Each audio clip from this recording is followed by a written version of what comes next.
अस्सलाम वालेकुम दोस्तों, आप देख रहे हैं हमारा यूट्यूब और फेसबुक चैनल अमाद शीना एग्रीकल्चर और मैं बात कर रहा हूं अमाद शीना। दोस्तों, हमने पहले भी आप दोस्तों के लिए वीडियो बनाई है गंदम की ज़्यादा से ज़्यादा 60-70 मन पैदावार के लिए खादों का इस्तेमाल किस वक्त करना है और कौन कौन सी खाद का इस्तेमाल करना है, कितनी खाद इस्तेमाल करनी है, कौन कौन सी खाद इस्तेमाल करनी है, किस टाइम पे इस्तेमाल करनी है, कितनी खाद इस्तेमाल करनी है, उसका दरानिया कितना होना चाहिए, कितने टाइम के अंदर आपने ज़्यादा से ज़्यादा खाद। ये वीडियो भी इस हवाले से है कि आपने गंदम को 40 से 45 दिन तक तमाम खादें डाल देनी है। जितनी खादें आपने डाल सकते हैं, जितने आपने डालनी है, कोशिश करें कि 40 से 45-50 दिन तक आपने गंदम को तमाम खादें डाल देनी है, ज़्यादा टाइम ना लगाएं। हमारी 90 से 95% जो काश्त होती है वो 72 पे होती है। हमारी 72 ज़मीन होगी तो हम उसके ऊपर काश्त करते हैं, उसके ऊपर गंदम को काश्त करते हैं।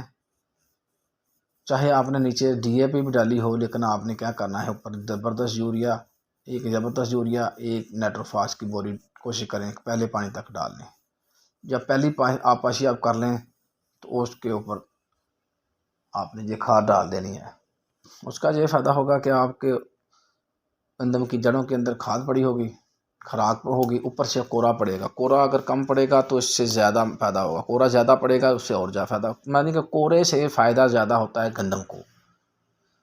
आपने उसको खाद जल्दी से जल्दी डालनी है। अगर सर्दी का मौसम बढ़ रहा है, सर्दी बढ़ रही है, सर्दी का मौसम आने तक आपने इसको ज़्यादा से ज़्यादा खाद डालनी है ताकि ये आपको इससे ज़्यादा से ज़्यादा फ़ायदा हासिल हो, आपकी जो गंदम है वो ज़्यादा से ज़्यादा आपको फ़ायदा दे सके, आपकी पैदावार में इजाफ़ा कर सके।